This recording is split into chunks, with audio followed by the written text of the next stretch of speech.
मौनी अमावस्या की रात महाकुंभ में पसरे मौत के मातम की गूंज अब भी सुनाई दे रही है। जिनके घर का कोई अपना इस हादसे का शिकार हुआ है, उन्हें इस गम से उभरने में बरसों बीत जाएंगे, तब भी शायद वो खौफ वाली रात को भुला नहीं पाएंगे। बुलाने वालों ने तो खैर इन्हें भुला दिया। जी हाँ, वही बुलाने वाले जो चीख चीख कर महाकुंभ में न आने वाले को देशद्रोही बता रहे थे।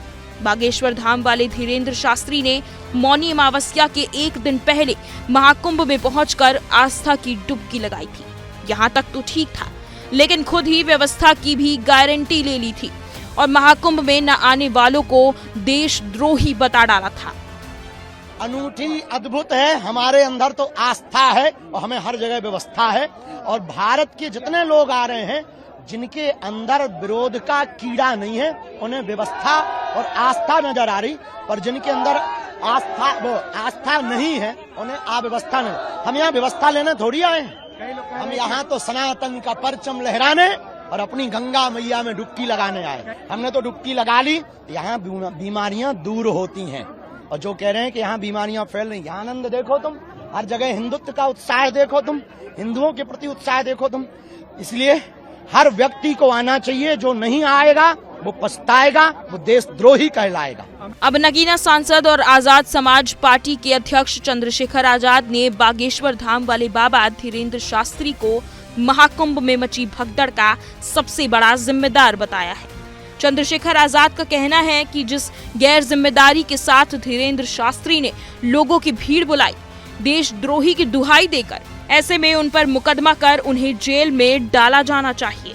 एक वो बागेश्वर बाबा हैं जिन्होंने ये वहीं खड़े होकर कुंभ में खड़े होकर कहा था कि जो यहाँ नहीं आएगा मौनी अमावस्या के अवसर पे, जब यहाँ अमृत वर्षा होगी, ये जो महिमा मंडल उन्होंने किया था कि जो नहीं आएगा उस पे वो देशद्रोही होगा। और जितने लोग गए हैं और जिनकी जान गई है अव्यवस्था की वजह से, मैं मानता हूं कि वो इसके सबसे बड़े दोषी हैं। उन पर मुकदमा दर्ज करके उनको जेल में डालना चाहिए, क्योंकि उन्होंने लोगों से आह्वान किया था।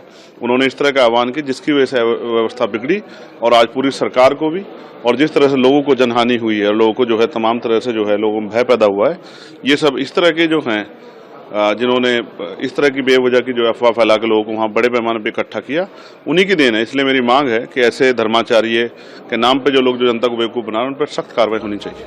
चंद्रशेखर आजाद ने न्यायिक आयोग से भी ये मांग की कि धीरेन्द्र शास्त्री को जांच के दायरे में लाया जाए, उन पर सख्त से सख्त कार्रवाई हो, ताकि आगे से कोई ऐसी गलती करने की सोचे भी नहीं। चंद्रशेखर ने योगी के मंत्री को चेतावनी भरे लहजे में कहा है, लोगों की संवेदनाओं का मजाक ना बनाएं, अपनी जुबान को काबू में रखें।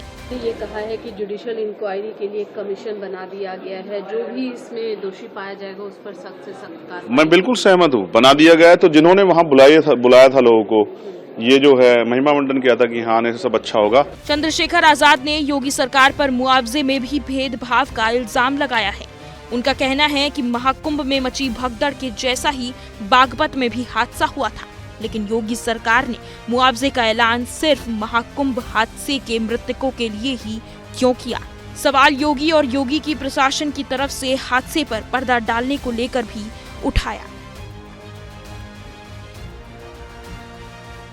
उसमें चर्चा ये होनी चाहिए कि नाम बड़े और दर्शन छोटे।